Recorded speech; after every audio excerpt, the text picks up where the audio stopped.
అరే ఈ టైం ఎంత 1 ఇప్పుడు మనం మాట్లాడుకోవచ్చురా. మరి మనం ఎప్పుడు బయటకు పోతాం? రేపు పొద్దున్న 6 o'clock రా. ఇప్పుడు దాకా ఇక్కడనే నా 5 hours ఉంది. ఇంకా నాకు చాలా భయం ఉందిరా. పోదాంరా. రే అట్లా పోవద్దురా, నేను దయ్యం అటాక్స్ చేయొచ్చు. ఫుల్ నిద్ర వస్తుంది, పనుకున్నాంరా. కుక్కుడుకు పొద్దున్న ఏ టైం? 6 రా.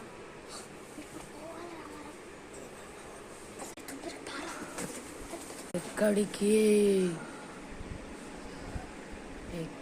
పోతున్నారు? తొందర పోండి, ఊరకండి.